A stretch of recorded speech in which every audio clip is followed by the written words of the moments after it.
अस्सलामुअलैकुम, मैं हूं साम एजाज और आप देख रहे हैं प्रोग्राम सच की तलाश। नाजरीन, भारत इस वक्त अंदरूनी बैरूनी महाजों पर संगीन सवालात की जद में है। नेपाल में भारतीय मीडिया के खिलाफ अवामी गुस्से ने यह साबित कर दिया कि जानिबदार रिपोर्टिंग को अब मजीद बर्दाश्त नहीं किया जाएगा। रिपोर्टर्स को धक्के दिए गए, कैमरे छीने गए और गो बैक इंडियन मीडिया के नारे भी बुलंद हुए। अवाम ने पैगाम दिया कि मीडिया अगर सच न दिखाए तो खुद खबर बन जाता है। लेकिन ये रद्द-ए-अमल सिर्फ नेपाल तक महदूद नहीं, खुद भारत के अंदर भी एक बड़ी बेचैनी जन्म ले चुकी है। रियासत बिहार से शुरू होने वाला भारतीय फौजियों का एहतजाज अब मुल्क गिर दायरे में फैलने की धमकी दे रहा है। फौजी जवान खुलेआम कह रहे हैं कि जरूरियात पूरी न होने और मराद न मिलने पर वो मजीद खामोश नहीं रहेंगे। इस हवाले से दिफाई तज्जियाकार सैयद मोहम्मद अली के मुताबिक इस बेचैनी की तीन बड़ी वजूहात हैं। एक, भारतीय फौज का मुराल तेजी से गिर रहा है क्योंकि लीडरशिप उन्हें कौमी सलामती की बजाय सियासी मफादात के लिए इस्तेमाल करती है। दूसरा, पाकिस्तान के खिलाफ झूठी जारियत, कश्मीरियों पर मजालिम और अकलियतों के खिलाफ पॉलिसियों ने खुद फौज के अंदर मौजूद मुख्तलिफ बरादरियों को बददिल कर दिया है। और तीसरा, जब फौजी अपनी जान देते हैं तो न सियासी क़यादत उनकी कुर्बानियों को मानती है, न फौजी कमांड उनका हक अदा करती है। जबकि सूरत हाल यह है कि नेपाल में भारतीय मीडिया पर सवाल उठ रहे हैं और भारत के अंदर फौजी सड़कों पर निकलने पर मजबूर हैं। ये दोनों वाकयात मिलकर एक बड़े सवाल को जन्म दे रहे हैं। क्या भारत अपने इदारों को सिर्फ वक्ती सियासी फायदे के लिए इस्तेमाल करके अंदरूनी खलफिशार को बढ़ा रहा है? क्या मीडिया और फौज जैसी ताकतें अवामी एतमाद खो दें तो रियासत अपनी बुनियादों पर खड़ी रह सकती है? सवाल तो यह भी है, या फिर यह सब महज वक्ती शोर है जो जल्द दब जाएगा? ये हैं वो सवालात जो आज पूरे खित्ते के लिए अहम है और जिनके जवाब जानना वक्त की सबसे बड़ी जरूरत है। इस वक्त हमें प्रोग्राम में ज्वाइन किया है, आप दिफाई तज्जियाकार हैं, अब्दुल्ला हमीद गुल साहब आपको प्रोग्राम में खुश आमदीद कहेंगे। साथ ही साथ खालिदा गौस साहिबा जो कि इंटरनेशनल रिलेशंस की एक्सपर्ट हैं, आपको भी हम प्रोग्राम में खुश आमदीद कहेंगे। अब्दुल्ला साहब, आपकी जानिब आऊंगा, ये बताइएगा, फौज जैसे डिसिप्लिन इदारे के अहलकार अगर एहतजाज पर उतर आए तो क्या भारत की ये बड़ी नाकामी नहीं है? बिस्मिल्लाहिर्रहमानिर्रहीम, बहुत बहुत शुक्रिया आपका। मैं दिफाई तज्जियाकार के साथ पॉलिटिकल पार्टी तहरीक जवानान पाकिस्तान का सरबराह हूँ। जी, तो मैं समझता हूँ कि ये मेरा बड़ा ओहदा है बजाय दिफाई तज्जियाकार के। जहाँ तक ताल्लुक है मोहम्मद अली साहब की बात का, मेरे ख्याल में ये उनका अपना तज्जिया होगा। जी, मैं ज़रा चीज़ों को फ़र्क एंगल से देखता हूँ। मेरे ख्याल में बहुत बड़ी जो बात है वो है भारतीय फौज की ट्रेनिंग। और उस ट्रेनिंग के अंदर वो पहले रशियन इक्विपमेंट के ऊपर और रशियन तर्ज के ऊपर जो है वो ट्रेनिंग कर रहे थे। और उससे पहले देहरादून के अंदर जो उनकी एकेडमी है, जिस तरह हमारी पाकिस्तान मिलिट्री एकेडमी काकूल है, इस तरीके से देहरादून के अंदर उनका ब्रिटिश राज का जो सिलसिला था, जो ब्रिटिश कॉलोनियल आर्मी थी, उसके हिसाब से वो काम कर रहे थे। अब उसके बाद उन्होंने जो है वो रशिया की तरफ जो है मूव किया और रशियन इन्फ्लुएंस को जो है वो लेके आगे बढ़े। फिर जो है वो जब सोवियत यूनियन को अफगानिस्तान में शिकस्त हुई तो भारत ने जो है वो अमेरिकनाइज्ड अपने आप को करने की कोशिश की। तो ना वो बरतानवी रहे, ना वो रूसी रहे, ना वो भारतीय रहे और ना ही वो अमेरिकन बन सके। अब जब उनका इक्विपमेंट एक दरमियान में एक इक्विपमेंट खत्म हो रहा है सोवियत यूनियन का और दूसरी तरफ जो है वो उनका अमेरिकन इक्विपमेंट के ऊपर जो है अभी हाथ नहीं बैठा। दूसरी बात यह है कि उनकी ट्रेनिंग का म्यार जो है वो बिल्कुल चूं चूं का मुरब्बा बन गया, क्योंकि एक तरफ जो है मैंने जैसे गुजारिश की कि एक तरफ रशियन जो है थेरी है, एक तरफ जो है बरतानवी थेरी है और एक तरफ अमेरिकन थेरी है। इस सारे के अंदर जो है भारत को जो है समझ नहीं आ रही कि हम कहाँ जाएं। तीसरी बात यह है कि उनकी फौज के अंदर करप्शन बहुत ज्यादा है। माजी के अंदर बोफर गन्स का स्कैंडल था राजीव गांधी के दौर में, जी, और वो एक बहुत बड़ा स्कैंडल था। उसके बाद जो है वो स्कैंडल उनके एक आईएनएस विक्रांत के ऊपर जो है, जो कि इंडियन नेवल शिप विक्रांत थी, उसके ऊपर जो है वो खरबों का जो है वो एक लूट मार थी। फिर जो है उनके हेलीकॉप्टर स्कैंडल्स आए और फिर जो उनका जो अब लेटेस्ट स्कैंडल है वो है उनका राफेल जेट के ऊपर, जहां 1700 करोड़ का जो है उनके ऊपर टैग लग गया। अब तीसरी जगह जो है वो ये है कि भारतीय जो असला इस टाइम पे इस्तेमाल हो रहा है, उनका जो है वो ट्रिगर फंस जाता है और उनकी जो फायरिंग पिन है जो गन्स की है वो नहीं चलती। इसके ऊपर आपको याद होगा कि जब पाक भारत जंग शुरू हुई तो उससे पहले जो है भारतीय जो नदरन कमांड के सरबराह थे, उनको जो है वो फौज से फारिग कर दिया गया, जो कि डेप्यूटी जो vice chief of army staff भी रहे थे और उनके डायरेक्टर जनरल मिलिट्री इंटेलिजेंस भी रहे थे। अब इतने सीनियर कमांड को फारिग करना क्या वजूहात थी। तीसरी जगह जो है वो पूरी जगह लानतान हो रही है भारत की फौज की कैपेबिलिटी और कैपेसिटी के ऊपर, जबकि सियासतदान जो है वो अपनी सियासत खेल रहे हैं फौज के ऊपर और फौज को बलि का बकरा बनाया हुआ है। ये वो तमाम बातें हैं, ना उनको खाना मिलता है, इससे पहले वीडियोस आ चुकी जिसके अंदर उन्होंने कहा खाना नहीं मिलता। बिहार जी। के अंदर जो है वो अपनी वर्दी के अंदर जो है वो तकरीबन 11वां 12वां दिन है जो फौजी बैठे हुए हैं। इससे पहले जो है 25 अगस्त को उन्होंने एहतजाज किया, जहां 114 ड्राइवर जो थे आर्मी सप्लाई कोर के, उन्होंने एहतजाज किया। उन्होंने जो है रिटायर्ड अफसरान और जो सिपाही थे उनके साथ मिलकर एहतजाज किया। 2 लाख के करीब फौज तैनात है बिहार के अंदर और इस टाइम पे वो स्ट्राइक के ऊपर है। दुनिया के अंदर जो 4-5 अभी हालिया वाकयात हैं, तुर्किया के अंदर जब अवाम सामने आई फौज के, तो लोगों ने फौज को जो है गले लगाया और सियासतदानों का रुख किया।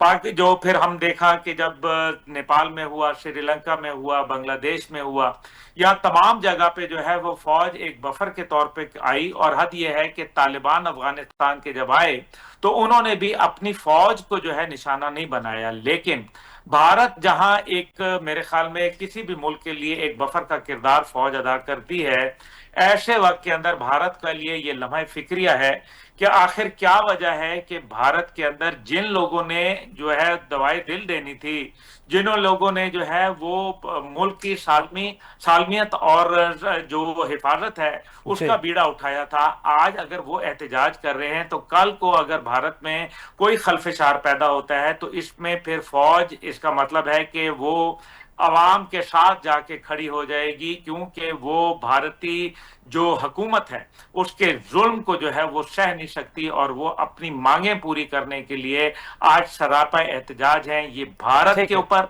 ये भारत की सिक्योरिटी के ऊपर, ये भारत की खारजा पॉलिसी के ऊपर, ये भारत की दिफा पॉलिसी के ऊपर मेरे ख्याल में एक जनाटेदार थप्पड़ के अलावा और कुछ नहीं है। ठीक है अब्दुल्ला साहब, मैं आपकी जानिब आता हूं दोबारा। खालिदा साहिबा, आप बताइएगा, नेपाल में पार्लियामेंट तहलील हो गई, आपकी नज़र में पार्लियामेंट की तहलील के बड़े असबाब क्या थे? देखिए, साउथ एशियन कंट्रीज जो हैं इसके अंदर हमने पॉलिटिकल इंस्टेबिलिटी तो देखा ही है, और नेपाल के अंदर हम काफी अरसे से वक्तन फवक्तन पॉलिटिकल इंस्टेबिलिटी देखते ही रहे हैं।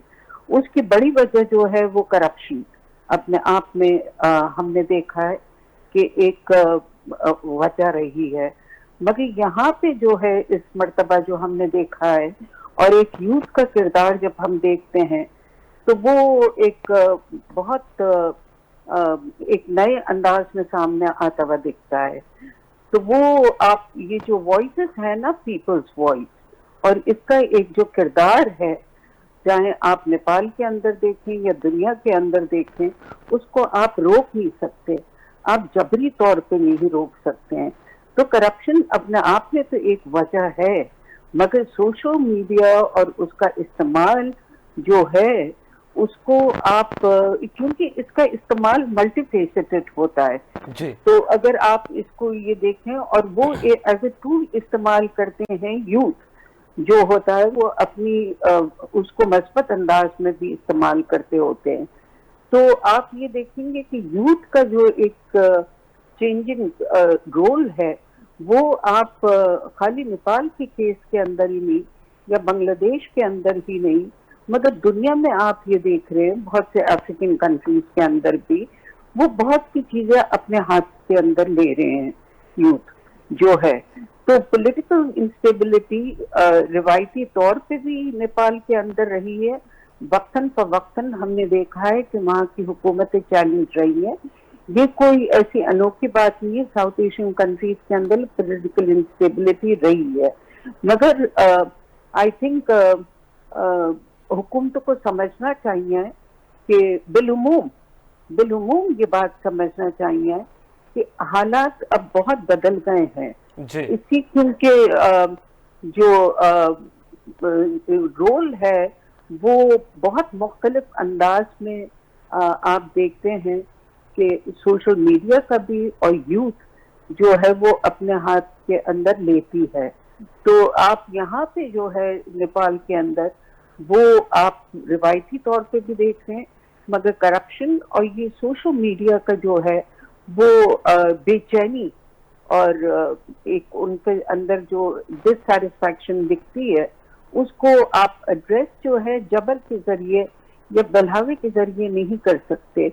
और आप अनएम्प्लॉयमेंट जो है, या ये एक चीज मैं और कहूंगी, ये जो डिस्पैरिटी माशरती सतह पे है ना, वो बेचैनी बहुत क्रिएट करती है। तो आप अगर नेपाल को जिसने भी विजिट किया होगा, वो उसने वो ये समझता होगा कि वो वहां पे माशरे पे डिस्पैरिटी जो है, social disparity, socio economic disparity जो है, वो बहुत इंटेंस है। तो मेरा ख्याल एक हद तक की जो नौजवान है वो खामोशी या अपना मुंह दूसरी तरफ मोड़ सकते हैं। तो आई थिंक ये बहुत मेजर एक वजह है, तो इसको एड्रेस करना चाहिए था।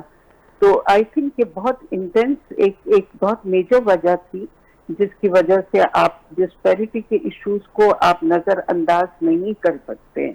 तो ये लेसन आप चाहे केनिया को देख लें, चाहे दूसरे ममालिक को देख लें, तो ये अफ्रीका हो, चाहे लैटिन अमेरिकन कंट्रीज हो, साउथ एशियन कंट्रीज हो, सोशो इकोनॉमिक डिस्पैरिटीज जो हैं वो बहुत मेजर वजह बनती है रिवोल्ट्स की और इस किस्म के पॉलिटिकल वायलेंस की। और यही वजह नेपाल के अंदर भी बनी है। करप्शन तो हम एक लफ्ज कह देते हैं ना, मगर उसके पीछे जो होती है वो रिजेंटमेंट होती है, वो नाराजगी, वो बरहमी होती है, कि जो कि आपको ये बहुत सामने आती हुई दिखती है।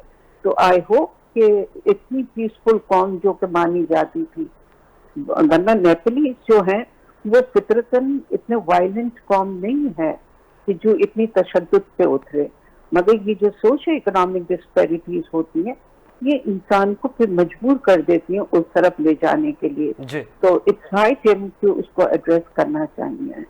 सही। अब्दुल्ला साहब, आपसे जानना चाहूँगा, एक जानिब नेपाल में जानिबदार रिपोर्टिंग भारतीय मीडिया की जानिब से की जा रही है, जिसपे नेपाली आवाम या नेपाली नौजवान जो है सरापा एहतजाज हुए, गो बैक इंडियन, मीडिया के भी वहाँ नारे लगाए गए, सदाएं बुलंद हुई। एक जानिब जब उनके अपने ही कंट्री में, भारत में जब फौजी बिहार में एहतजाज कर रहे हैं, उसको कवरेज नहीं मिल रही, क्या जनाब ये दोहरा मायार नहीं है? म्यार तो दोहरा है, मतलब इसमें तो बल्कि कोई म्यार ही नहीं है। अभी जो पाक भारत जंग हुई जिस तरीके से, और जिसके अंदर इतनी मेरे ख्याल में जाहिलाना रिपोर्टिंग की गई कि मैं उसको एब्सर्ड के अलावा और कुछ नहीं कह सकता। मतलब वो कोई सहाफत के असूल नहीं है। लोगों के मुंह से झागे निकल रही हैं, पागल हो रहे हैं। अर्नब गोस्वामी जैसा एक पागल बावला कुत्ता जो है वो भौंके जा रहा है। मैं तो उसको यही कहूंगा, और मैं उसके लिए कुछ नहीं कह सकता। और इसी तरीके से जो है वो उनके जर्नैलों को देखें, वो लगता है कि किसी पागल खाने से उठ के आए हैं, कि मुंह से रालें टपक रही हैं और पता नहीं वो बावलों की तरह जो है वो कर रहे हैं। भाई जब तुम फौज में थे तुमने कर लेना था ना, और अगर कोई अरमान रह गया है तो अब कर लो। अभी हम बैठे हुए हैं, तो आके जो शौक पूरा करना है कर लो। अभी इसी तरीके से मैं वो उसकी बख्शी की बात कर रहा हूँ। इसी तरीके से जो आप देख लें कि वो यही कहते थे ना भारतीय मीडिया, कि जी वो आईएसआई ने एक ऑफिस बनाया हुआ है जो कि 5वीं मंजिल के ऊपर है, सरीना काबुल के ऊपर। भाई सरीना काबुल की 5वीं मंजिल है ही नहीं, और आप जो है वो ये बातें करें ना, ये क्या घटिया है मेरे ख्याल में। इसको ये तो जर सहाफत की मिसालें रकम करता जा रहा है भारतीय मीडिया। ये तो बहुत ज्यादा कंट्रोल मीडिया हो गया है ही नहीं। ये देखिए, इसी वजह से आपको मालूम शायद नहीं है कि भारत के अंदर जो है वो सबसे ज्यादा पाकिस्तानी चैनल देखे जाने लगे। और जब पाक भारत जंग हुई तो उसके अंदर पाकिस्तान के जो चैनल थे उनकी जो तकरीबन 7 करोड़ लोग जो थे वो पाकिस्तानी चैनल देख रहे थे, जब पाक भारत जंग से पहले। जब जंग शुरू हुई तो उस टाइम पे इनकी तादाद बढ़ के जो है वो तकरीबन 18 करोड़ हो गई। इसके ऊपर भारत ने बैन लगा दिया पाकिस्तानी मीडिया के ऊपर, सोशल मीडिया के ऊपर। जो जितने भी अरुंधति रॉय और इसी तरीके से जो वो क्या नाम है गुप्ता, और वो कई ऐसे अहम नाम जो है जो कि छोड़ गए, और उन्होंने भारतीय मेन स्ट्रीम मीडिया जो कि मोदी और उसके यारों ने खरीद लिए हुए हैं, उन लोगों का ये अब सारा काम होता है। तो ये बात तो किसी न किसी तरह से अब्दुल्ला साहब दुरुस्त हो गई कि ये जो है गोदी मीडिया बना हुआ है। तो इसका नाम गोदी से चेंज करके फिर मोदी मीडिया ही रख देते हैं। हाँ, वो तो गोदी मीडिया जो है वो तो खुद भारतीयों ने नाम दिया ना। उनका जो एक साबिक जो एक मेरे ख्याल में जो इनके सहाफी थे, क्या नाम उनका ज़हन में मेरे नहीं आ रहा, वो इनके बकायदा जर्नलिस्ट एसोसिएशन के सरबराह रहे, उन्होंने गोदी मीडिया का नाम दिया, पाकिस्तान ने नहीं दिया। मसला यहाँ यह है कि ये सारा कुछ जो है अब आप लोगों की आंखों में कब तक धूल झोल सकते हैं। अब ये सिर्फ इनको नेपाल में जूते नहीं पड़े, इससे पहले बांग्लादेश में जो है वो जूते खा के गए। भारत की डिप्लोमेटिक पॉलिसी, उनकी जो स्ट्रेटेजिक पॉलिसी, उनकी डिफेंस पॉलिसी, उनकी जो मैं समझता हूं कि इकोनॉमिक पॉलिसी, पॉलिटिकल पॉलिसी, तमाम की तमाम जो है वो जमीन बोस हो गई बांग्लादेश के अंदर और अब नेपाल के अंदर हो रही है। नेपाल का मैं आपको गुजारिश कर दूं कि सबसे ज्यादा औरतों को वहां से अगवा किया जाता है और भारत के अंदर जो वहां फहाशी के अड्डे बने हुए हैं, जो दुनिया में सबसे बड़े अड्डे तस्वर किए जाते हैं, मुझे अफसोस हो रहा है ये बात कहते हुए, उसके अंदर नेपाली खवातीन को लाके जबरदस्ती जो है वो उनको जो है इस्तेमाल किया जाता है। इस बात के ऊपर बाकायदा इंटरनेशनल रिपोर्ट्स हैं, ये मेरे कोई अपने मनगढ़ंत कहानी नहीं है। इसलिए मैं समझता हूं कि नेपाल के अंदर एक बहुत भारत के खिलाफ वैसे ही नफरत थी। आपको शायद ये इल्म होगा कि गोरखा बटालियंस, जो कि एक बरतानवी जब साम्राज्य मौजूद था तो बकायदा गोरखा बटालियंस हुआ करती थी और गोरखा बटालियन जो थी ये सबसे बहादुर लोग समझे जाते थे, ईमानदार लोग समझे जाते थे और ये थे नेपाली। आज भी जो भारत के अंदर, मलेशिया के अंदर जो सबसे ज्यादा सिक्योरिटी गार्ड इस्तेमाल किए जाते हैं, ट्रस्ट वर्दी सिक्योरिटी गार्ड, वो सारे के सारे जो है वो नेपाली हैं। तो नेपाल का एक बड़ा, ठीक है कि वो एक हिंदू रियासत जरूर है, लेकिन उसके अंदर ज्यादातर हिंदू मत जो है वो प्रैक्टिस होता है, लेकिन वो उनका कोई ताल्लुक नहीं है इंडिया के साथ और एक हेट्रेड का रिश्ता है। 250 साल नेपाल के अंदर बकायदा मॉनर्की रही और फिर 1951 के अंदर वहां एक जो राजा थे उन्होंने फिर डेमोक्रेसी, एक हल हिनकती भिनकती डेमोक्रेसी लेके आए, जो 1957 में नए राजा के आने के बाद वो भी खत्म हो गई। 2008 में फिर इलेक्शन हुए और फिर ये शर्मा साहब जो थे, शर्मा ओली, ये जो है वो 5वीं दफा वजीर आजम मुंतखब हुए। यानी कि एक नंबर ऑफ जो है वो क्राइम्स हैं। बिल्कुल ठीक कहा, जैसे अभी हमारी गेस्ट जो है वो उन्होंने कहा कि जी वहां करप्शन है, लेकिन करप्शन जो है वो किस जगह नहीं है। क्या श्रीलंका में करप्शन के ऊपर जो है इनकलाब नहीं आया?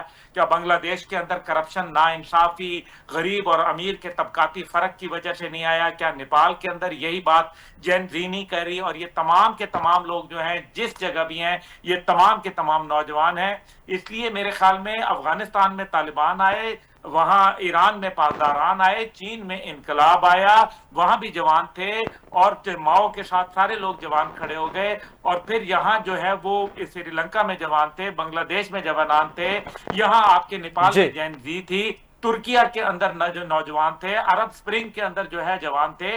और ये सब की बुनियादी वजह जो थी वो करप्शन और इस्तेहसाली निजाम था। जी बिल्कुल ठीक कहा अब्दुल्ला हमीदुल साहब। लेकिन एक चीज़ नाजरीन मैं यहाँ पर ऐड कर दूँ कि तमाम ममालिक में इनकलाब आए और पाकिस्तान में सिर्फ बारिशें और सैलाब आए। ये बात आप चाहे तो अज़रा मजाक भी ले सकते हैं, लेकिन तल्ख हकीकत यही है। खालिदा साहिबा, आपसे जानना चाहूँगा, आप क्या समझती हैं जिस तरीके से इंडिया ने किसी वक्त में हसीना वाजिद के दौर में बांग्लादेश को कंट्रोल किया हुआ था, आप समझती हैं इसी तरीके से नेपाल को भी कंट्रोल किया हुआ था? अब भारतीय तसल्लुत अब ख़त्म हुआ है नेपाल से? देखिए, एक बात हमें समझना पड़ेगी, एज अ पाकिस्तानी हम जो चाहें वो बैशिंग कर सकते हैं जी। मगर देर कुछ होती हैं जो पॉलिटिकल रियलिटीज होती हैं और मुल्कों की एक तारीख होती है जी। उसको हम मस्त नहीं कर सकते। नेपाल जो है वो हेविली डिपेंडेंट रहा है ऑन इंडिया, एक ये हकीकत रही है और उसमें आना जाना भी रहा है। उनके ताल्लुकात भी रहे मगर उनकी डिपेंडेंसी का भी एक रहा है, ठीक है। मगर हमें ये भी पता है कि उनकी आपस के इख्तलाफात भी रहे, ठीक है, उनके डिफरेंसेस भी रहे। मगर हमें ये भी पता है कि जब मैं कहती हूँ कि वहां पे करप्शन और क्विक सक्सेसिव चेंजेस हमने पिछले 15 से 18 साल के अंदर हमने उसमें 12 हुकूमतों को तब्दील होता हुए देखा है। मगर जब मैं कहती हूँ सामुनिया, आप ये देखिए 15 से 18 साल के अंदर दुनिया के अंदर नौजवानों के अंदर कितनी किस नौयत की तब्दीली आई है as far as political consciousness is concern. तो वो आपको उसको एक इवैल्यूएट करना पड़ेगा कि दुनिया में अभी मेरे जो मोहतरम साथी हैं उन्होंने बताया, अरब स्प्रिंग का भी बताया और मुख्तलिफ जगहों का उन्होंने बहुत जल्दी और बहुत स्विफ्टली और खूबसूरती से उसका अहाता किया है। जी तो ये जो पॉलिटिकल कॉन्शियसनेस है ना, ये सब जगह पे आ रही है। और ये बेसिकली जो इसका, अगर आप इसको कोई भी एनालाइज करके पेपर निकालेगा तो वो ये देखेगा कि एक्चुअली ये जो सोशो इकोनॉमिक, ये जो गुर्बत माशरती सतह पे और माशी तौर पे ये जो डिस्पैरिटीज होती है ना, वो इन सारी चीजों को ज्यादा एक्सपेडाइट कर देती हैं इन चीजों को। तो एक तो चीज ये है। दूसरी बात मैं ये कहना चाहती थी कि हिंदुस्तान के अंदर जब हम कहते हैं कि मोदी का जोर इस नौयत से चला है, Modi media and all that, क्योंकि मैं ट्रैक 2 का हिस्सा रही हूँ between India and Pakistan, track 2 का, और 18 साल 20 साल रही हूँ, निमराना तो मेंबर रही हूँ मैं। तो देखने में ये आता है कि जो सोसाइटीज भी जब रेडिकलाइज्ड होती हैं, और हिंदुस्तान की रेडिकलाइजेशन एक यूनिक स्टडी है क्योंकि वहां पे सिर्फ मजहबी तौर पे रेडिकलाइज नहीं हुए, वो पॉलिटिकली भी रेडिकलाइज्ड हुए। तो जब पॉलिटिकल रेडिकलाइजेशन भी हो और मजहबी रिलीजियस रेडिकलाइजेशन भी हो, तो वहां पे इंतहा पसंदी जो होती है वो बहुत बहुत ही खतरनाक हो जाती है। और फिर नतीजा ये निकलता है कि उनके मीडिया में भी एक्सेप्टेबिलिटी ऑफ डाइवर्सिटी नहीं होती है, दूसरे मुल्कों की भी और दूसरे माशरों की भी और दूसरे मज़ाहिब की भी, और उनके अपने मुल्क के अंदर भी डाइवर्सिटी की बिल्कुल एक्सेप्टेंस नहीं होती है। अब आप देखिए कि उनकी फौज जो है, ये हम उस मुल्क की बात कर रहे हैं कि हिंदुस्तान के अंदर नॉर्थ ईस्टर्न कंट्रीज के अंदर कितने हैं जो कि सेपरेटिस्ट मूवमेंट्स हैं। तो इनकी फौज को तो बहुत माहिर होना चाहिए था क्योंकि ये तो टोटली ऑन हाई अलर्ट रहती हैं।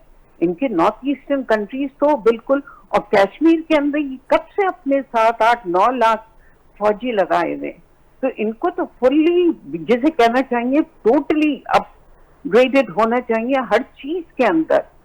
तो ये तो मगर उसके बावजूद भी ये जिसे कहते हैं कि इनकी परफॉर्मेंस इतनी मायूस कुन रही है, और उसकी कुछ वजूहात हैं।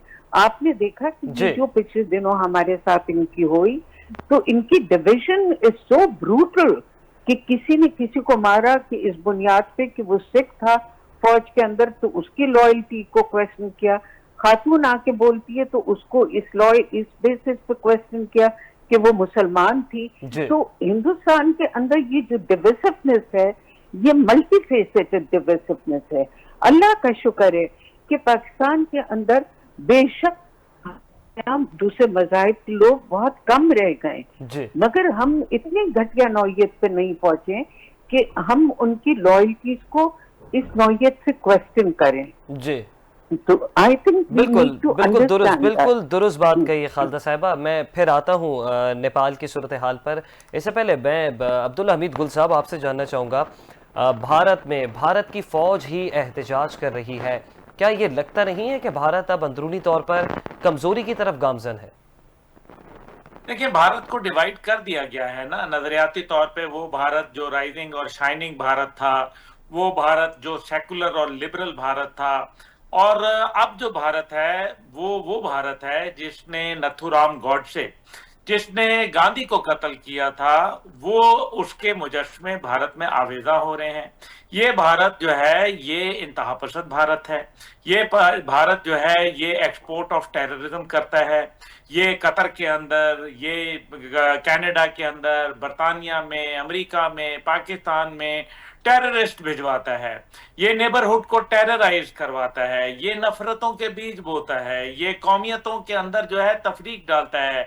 नागालैंड, मिजोरम, झारखंड, छत्तीसगढ़, पंजाब, ये सारे इलाके जो है जल रहे हैं। रेड कॉरिडोर जो है वो एक मुसीबत बन चुका है उनके लिए। चीन के साथ लड़ाई, नेपाल के साथ लड़ाई, बांग्लादेश के साथ लड़ाई, भूटान की जिंदगी हराम, श्रीलंका के साथ जो है वो लड़ाई, यानी पाकिस्तान से लड़ाई, इन्होंने छोड़ा किसको है? मसला ये है कि ये चाणक्य के फॉर्मूले पे और चल दूसरे रहे हैं। ममालिक में क्या दहशतगर्दी चाणक्य भी का ये फैलाना, कहता है दूसरे जी ममालिक में दहशतगर्दी भी फैलाना, प्रॉक्सीज और माइंडसेट जो है वो यकसर तब्दील करके रख देना, हिंदुत्व का प्रचार करना, ये क्या मामला है? क्यों भारत इन ओछे हथकंडों को नहीं छोड़ता?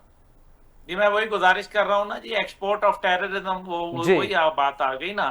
देखिए, भारत जो है उसका एक फॉर्मूला है ना जी चाणक्य का। वो कहता है कि your neighbour is your enemy and your neighbour neighbour is your friend. यानी कि तुम्हारा पड़ोसी तुम्हारा दुश्मन है और पड़ोसी का पड़ोसी तुम्हारा दोस्त है। अब आप ईरान के साथ ताल्लुकात देखें, अब ईरान को समझ आ गई। ये जी, जो मार्का हुआ उसके अंदर 76 लोग जो थे वो उन्होंने पकड़ लिए, जो कि बाकायदा बिल्कुल ईरान के लिए इसराइल भी के लिए बहुत बड़ा स्पाई आई कर रहे ओपनर थे। था जब इसराइल से वॉर जब छिड़ी। जी जी बिल्कुल। देखे ना, वो पकड़े गए और फिर अब एक वहां पैराडाइम शिफ्ट जो है इट हैज टेकन प्लेस। दूसरी जानिब जो है वो आप देख लें कि आप एक तरफ रशिया का ऑयल भी खरीद रहे थे और वो ऑयल जो है वो किसी और को नहीं मिल रहा था, वो अंबानी साहब जो है वो लेके वहां आगे बेच रहे थे। नतीजा ये हुआ कि जो कतर, सॉरी, इराक और सऊदी अरब, दोनों ने उनको ऑयल बेचना बंद कर दिया। ये एक बहुत बड़ा उनके लिए जो झटका है, 10 लाख बैरल और इसी तरह 20 लाख बैरल। अब ये तमाम बातें जो हैं भारत का, और फिर जो अमेरिका के साथ उन्होंने जो एक अपनी मुआशका बढ़ाया हुआ था, वो भी पता चल गया। क्योंकि नरेंद्र मोदी को जिस तरीके से मेरे ख्याल में डोनाल्ड ट्रंप ने जलील किया है, वो शायद तारीख में इतनी जिल्लत शायद ही किसी को मिली हो। तो मेरा ख्याल है कि आए दिन उनके लिए 40 दफा से ज्यादा बोला कि इनके 7 तैयारे गिराए, पाकिस्तान जो है वो उसकी तारीफ की गई। नरेंद्र मोदी पे जो है वो पहले 25%, फिर मजीद 25% टैरिफ आयद किया लेकिन गया। अब्दुल्ला साहब, फिर फिर उनकी दोस्त भी करार दिया 283 जा रहा है, बिलियन। फिर ट्रम्प साहब उन्हें अपना दोस्त भी तो करार दे रहे हैं। वो भी तो कहीं ना कहीं डबल हाँ, पॉलिसी खेल रहे हैं। ट्रंप साहब तो हैं ही डबल क्रॉसर, ये तो पूरी दुनिया जानती है।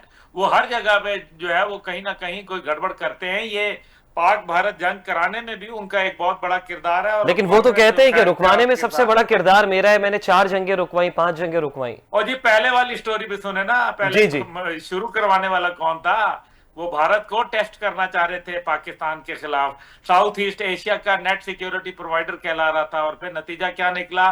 जब वो मैदान जंग आया तो पाकिस्तान ने उनको जूते मारे। वो इसराइल के साथ भी उन्होंने, ये देखे ना, जब इसराइल को मार पड़ना शुरू हो गई और कमर टूट गई इसराइल की, तो उन्होंने फटाफट जाके जो है बमबारी शुरू कर दी अपने स्टेल्थ बॉम्बर्स के जरिए ईरान के ऊपर। तो ये एक बड़ा, और अभी भी आप कतर पे देख लें कि हुए तुम दोस्त जिसके दुश्मन उसका आसमां क्यों। आप जो है वो जब ईरान से जब मिसाइल आते हैं तो आप मार गिरा देते हैं, लेकिन जब जहाज आते हैं इसराइल से तो आप जो है वो ठंडे ठार बैठे रहते हैं। ये आपकी सारी इसके अंदर प्लानिंग है। लेकिन मैं जो भारत के ऊपर अगर सिर्फ बात कर ली जाए, भारत के अंदर सिटीजनशिप अमेंडमेंट एक्ट आया। 6 मिसाइल उन्होंने, जो बैलिस्टिक मिसाइल थे, वो उन्होंने अमृतसर के ऊपर मार दिए। फिर उसके बाद ऑपरेशन ब्लू स्टार उन्होंने उससे पहले किया वहां। फिर उसके बाद अभी ये रिसेंटली जो है, जो अभी किसानों के मुजाहरे हुए, 800 पता नहीं कितने लोग, उन्होंने 861 लोगों को जो है वो वहां मार डाला। और सिखों ने जाके खालिस्तान का परचम जो है वो लाल किले पे लहरा दिया। ये जी। तमाम बातें हैं, दिखे ना। फिर वहां दलितों के साथ जो हरकतें हो रही हैं, एक मतलब जलील करके रख दिया कौम को। फिर उसके बाद जो जिस तरीके से क्रिश्चियंस को जबरदस्ती हिंदू बनाया जा रहा है, जी मुसलमानों की मसाजिद को मस्मार किया जा रहा है। अभी हजरत बल के जो मजार है उसके ऊपर जाके जो है वो शिव का मुजस्मा लगा दिया। बाबा शिव जो है वो तो इनका है ही, जो है वो इनके लिए जो है वो एक देवता है जो डिस्ट्रक्शन का देवता है, और ये नरेंद्र मोदी का आइडियल है। तो नरेंद्र मोदी जो है वो एक दीवाना, एक पागल, एक जो दहशतगर्द, एक ऐसा शख्स जो बिल्कुल औसान खता हो चुके हैं, और पूरे खित्ते के 3 अरब लोगों के लिए जो है वो उनकी जानों का प्यासा बना हुआ है। इस शख्स को तो मेरे ख्याल में खुद अब जो है वो आरएसएस ये कह रही है कि 75वीं सालगिरह पे मोदी को रिटायर हो जाना चाहिए। तो मैं और आप तो चलें दूर की बात है, उनके तो अपने मुल्क में जो है उसको लान तान की जा रही है। मतलब हो सकता है कि मुस्तकबिल करीब में अदम एतमाद तहरीक जो है वो वहां की पार्लियामेंट में आ जाए नरेंद्र सिंह मोदी के अगेंस्ट। जी जी बिल्कुल, नरेंद्र मोदी के खिलाफ जो है, आप देख लें ना, वो अब की बार 400 पार का नारा लगाता था, पता चलता है कि अभी मांगे तांगे की हुकूमत पे बैठा हुआ है। फिर उसके बाद जो है वो पाकिस्तान के साथ भी, अब वो फौज, जो आपने शुरू में सवाल जो सबसे पहला था, वो फौज को एज अ टूल इस्तेमाल करता है पाकिस्तान के खिलाफ। उसकी तमाम तर तवानाइयां ये हैं क्योंकि उसके अंदर की पॉलिसी इतनी कमजोर, इतनी नाकिस हो चुकी है, वो अवाम नास को उनको डिलीवर करने में जो है वो कामयाब नहीं हो रहा। इस वजह से वो अपना जो माइंड सेट है आरएसएस का दहशत गर्दाना माइंड सेट, जिसका जो पॉलिटिकल चेहरा है वो बीजेपी की शक्ल में है, वो ये चाहता है कि किसी सूरत मैं अपनी कमियों कोताहियों के ऊपर जो है वो पानी डालूं, उनके ऊपर एक पर्दा डालूं और पाकिस्तान को जो है वो निशाना करूं, चीन को निशाना करूं, ताकि जो है वो लोग इधर उधर सोचते रहें बजाय इसके कि असली मुद्दे के ऊपर आए। ये है इसकी मोदी की पॉलिसी। ठीक है, ठीक है। खालिदा साहब, आपकी जानिब आऊँगा। ब्रेक पे जाने से पहले एक सवाल आपसे लेना चाहता हूँ कि आइंदा साल जो है नेपाल में आम इंतखाबात का ऐलान किया गया है। आप समझते हैं क्या नेपाल में सियासी अदम इस्तेहकाम का खित्ते की सियासत पर कोई असर पड़ेगा? नहीं, मुझे नहीं लगता कि खित्ते के ऊपर कोई पड़ेगा। और नेपाल जो है वो आई थिंक स्टेबिलिटी की तरफ इंशाल्लाह जरूर बढ़ेगा। इसी क्योंकि बहुत जरूरी है कि साउथ एशिया के अंदर, देखिए हमने पिछले 5 से 8 साल के अंदर श्रीलंका को उसकी स्टेबिलिटी को खराब होते हुए देखा है, अब नेपाल को देखा है, बांग्लादेश को देखा है, साउथ एशिया इंडिया को देखा है। हमने साउथ एशिया एक बहुत इम्पोर्टेंट खित्ता है और हम ये चाहेंगे, कम से कम मैं पर्सनली ये चाहूंगी कि ये खित्ते के अंदर पॉलिटिकल स्टेबिलिटी भी हो, इकोनॉमिक स्टेबिलिटी भी हो और सोशल स्टेबिलिटी भी हो। इसलिए क्योंकि अगर ये खित्ता जो है, ये देखिए हमें याद रखना चाहिए ये SDGs का ईरा है। अगर यहाँ पे हम अपनी तरक्की नहीं देखेंगे तो ये बहैसियत खित्ता जो है ना, एज ए रीजन, ये बहुत बैकवर्ड होता जाएगा। तो हम एज एन इंडिपेंडेंट कंट्री तो आगे बढ़ने की सोच सकते हैं, मगर उसको सस्टेनेबल नहीं बना सकते जब तक खित्ते के अंदर ये तरक्की ना हो। ये हिंदुस्तान को समझना चाहिए। हिंदुस्तान का सबसे बड़ा ड्रॉबैक ये है कि उसने ये समझा कि मैं अपनी प्रोग्रेस करता रहूंगा at the cost of the other regional countries. तो पाकिस्तान को ये सोच कभी नहीं रखना चाहिए। तो मैं समझती हूँ कि नेपाल को जितनी जल्दी अभी ये इंटरिम गवर्नमेंट आई है और हम ये समझते हैं कि इसके अंदर जो है वो पायदार होना चाहिए। ठीक है, ठीक है। अब्दुल्ला हमीद गुल साहब, आपका बहुत शुक्रिया, आपने प्रोग्राम के लिए वक्त दिया। साथ ही साथ खालिदा गौस साहब, आपका भी बेहद शुक्रिया। Thanks for your precious time. नाजरीन, इस वक्त हुआ है ब्रेक और ब्रेक के बाद फिर हाजिर होते हैं।